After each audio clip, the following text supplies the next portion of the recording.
Presumably it's part of the war effort. We didn't spend too much time in the moral problems of it, but of course I was only 20 years old, and there was sufficient propaganda on our side to counter those beastly Germans, you know, which is ridiculous when you look back on it.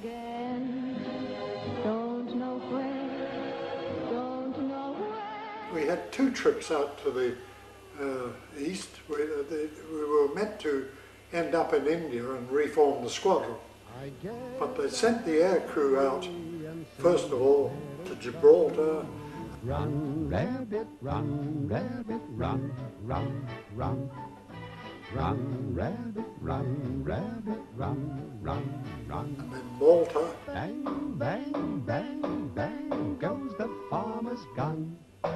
Run, rabbit, run, rabbit, run, run, run, run. And then Egypt, and we left an aircraft there. Run, run. Don't give the farmer his fun, fun. And then came back by an old DC-3 right across Africa to Lagos, Freetown. Got on a very unsuitable ship called the Ulster Monarch, which nearly sank insofar as it was built to go across the Irish Sea, not the main seas. But we got to England. Then we took another aircraft out, and because the first time we went to the Mediterranean we called at Malta, it was a bit dicey in Malta because it was getting bombed all the time by the Germans and the Italians. Generally speaking, you never knew when the runway was going to be available to use. So we bypassed Malta and altered the aircraft so that we could carry extra petrol in the bomb bays, and ditched one of the turrets, front turret, and flew from Gibraltar to Cairo, which was a 13-hour trip, which in those days was quite a lot. Nowadays you seem to go around the world in 13 days. I did a steep turn around the top of the pyramid because I didn't think I'd have much time to do that sort of thing. But we were in Egypt for about a fortnight, I suppose. We dumped the first aircraft at Luxor, came back to Cairo, and we were living in tents for about a fortnight while they arranged our flight across Africa to get back to England. Our ground crew in the meantime were going out by sea to India, so we didn't know when they would arrive or anything. But we took an aircraft from England to India, and that was the seeds of the new squadron, really. Rommel was rather getting a bit uppity at that time, and Montgomery hadn't finished the Battle of El Alamein, so we never knew whether Italy was and Germany were going to overpower Cairo or not, because they were pretty dominant in the east. So the idea was to reinforce things, and also there was panic in the Burmese campaign with Wingate and co. It was not happy really from the point of view of the war, from our point of view, insofar as the war over Europe hadn't really begun, apart from the aircraft. I mean, there'd been no invasion or anything like that, but the Japanese had certainly invaded Burma, and the Germans had certainly invaded the North Africa. So it just added to the strength there. We reformed at a grass aerodrome, really, at a place called Digri, about 70 miles west of Calcutta. From there, we used to use advanced bases to bomb up a place called Arcatala in the north and Feni. Then we did our bombing trip and came back to Digri again. We didn't used to bomb towns as such. It was merely marshalling yards and aerodromes were our main targets. They didn't shoot at us much because they didn't have much aircraft there. Compared to Europe, it was a bit of a doddle, but of course something hit my engine, which made me a one-engine aircraft. That's why we built out. I was at about 1,200 or 1,000 feet buzzing across an aerodrome that didn't look as if it had much defence. I'm only assuming that something must have hit my engine because it suddenly stopped. We were at about 1,000 feet. I'd have had to climb about over 9,000 feet to get across the mountains on the way back to India. So you would have had to climb about 8,000 feet. That just wasn't on, not with our one engine. So we get the people who were in the turrets, the two turrets, they came and bailed out where the pilot sits, just to the right of the pilot seat. Everybody else go out that way, and then I took off, and with the sincere hope that the parachute would open. You were told to wait 5 or 10 seconds before you pull the ripcord. I counted very, very quickly. 2 of us had had a knee and an ankle injury, so we deserted them, put them in a village, which was near where we bailed out, and I spent several hours going to collect them in a bullock cart thing that the natives drove for me. We went to get the injured chaps and brought them back to the village, then gave them a compass and maps and said we're going to India, and took off. So 4 of us took off for India. There was about 30 or 40 Japanese with fixed bayonets and an officer with a gun in one hand and a sword in the other. And we decided it might be a good idea to put our hands up, which we did. And it took us about a fortnight or longer to get from there to Rangoon, where we were incarcerated in the Rangoon Central Jail for 2 years. We were lucky insofar as there was a roof over our heads there, which is more than you can say for the poor ones up the north in the railway up there. They had nothing really. But because you had a restricted diet of rice, you got beriberi and jungle ulcers and septic scabies and dysentery, amoebic and otherwise, and everybody was a bit ill, shall we say. Jungle ulcers were what we called them, but you get an infection on a slight abrasion, and the only thing we had to deal with this was bluestone, which was a byproduct of battery manufacture in Rangoon.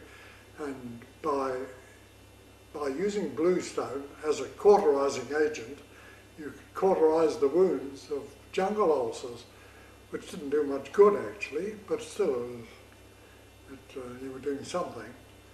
But of all the people that got into Rangoon jail, for every 3, 1 died.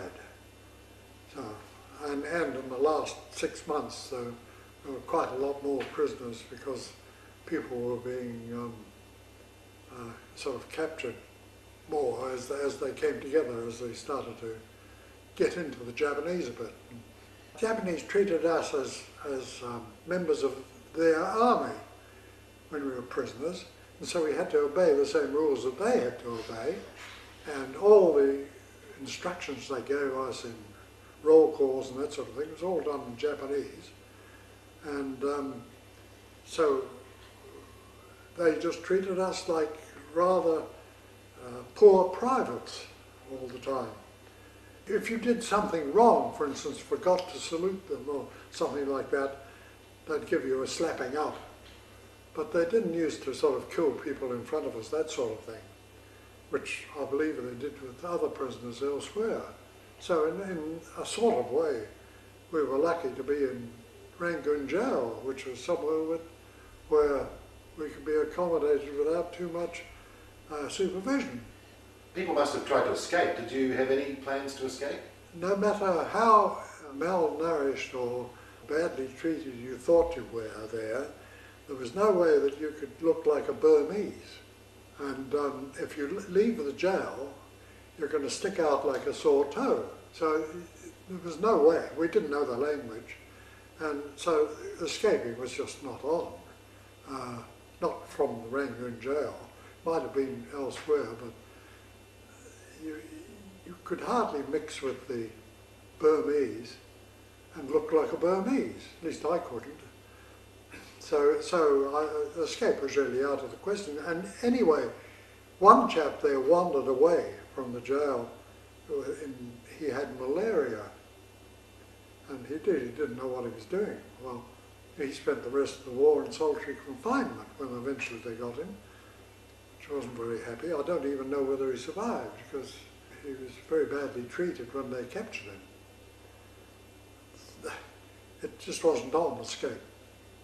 But the Japanese moved out of Rangoon 4 days before the British came in. So we had 4 days of sort of limbo where people swarmed out of their compounds and, generally speaking, walked around with large question marks above their heads, trying to find out what was happening and who was coming and where they were. The environment was bombed by mosquitoes and other aircraft, but the jail wasn't bombed, although they dropped a food supply of K rations in large cylinders about 10 or 15 feet long, filled with tins and packets of food and that sort of thing. One of the ones they dropped went clean through a hut, scattering tin peaches and God knows what for an area of 100 square yards, you see. But they were all snapped up and eaten. We overate some of the things they did. But I remember walking along the road outside the jail a couple of days after the Japs had left, and I met some British troops coming towards me in 3 files, one on each side of the road and one down the middle. And I managed to bludge a packet of cigarettes from one of them. I don't know why I wanted cigarettes, but they do inhibit appetite. We didn't have much appetite for what we were eating. But it was very heartening to see them. They bundled us into LSDs and took us out to hospital ships. The commandant left a note just saying that they'd left the keys there and that they hoped they'd meet us later on when we come to fight one another. Then they tried to repatriate me to New Zealand, which was a bit difficult because my next of kin was my mother, and I hadn't changed it when I married. So my wife and child were in England, and my mother in New Zealand, and they didn't want to send me to England because my next of kin was in New Zealand. However, I refused to go. And the chap who I came to deal with, a chap called DeLange, who taught me how to fly wildebeests in Wigram, and he was now a group captain or something. So I put the case to him, and after about a fortnight or so, they got me on a Sunderland and flew to England. I might say that the other people in the Sunderland were very much higher ranked than me, so I was sort of chucked in at the last minute, fortunately. So I got reunited with my wife and child, who I hadn't ever met. Of course, my wife had been on a widow's pension for over a year, and she'd given me up because one other member of the crew had managed to communicate with his mother, who had rung my wife and said, so-and-so's all right now, what about yours? Well, she hadn't heard from me. It took me 3 days to send a cable from the hospital ship, especially to England, because they don't send cables for people just because they want to send a cable, but they did eventually send one. And she must have been overjoyed. well, I hope so. She hadn't married again, put it like that. Anyway, we're still here, and we're still over 90 now. Well, nearly 90 now. We're so far away from that time now. Sitting here looking back on that, I mean, how does it feel thinking about that time that you spent so long ago now? The only thing I really regret is not taking up gliding, which I could probably have done. But unfortunately, I was not very well off when I came back here, and I had no qualifications for civilian life. Nobody wanted to pay me a salary for what I was equipped to do. So it was a bit difficult for several years until eventually I got pressure cooked as a teacher. And I taught for about 20, 30 years, which was marvellous really.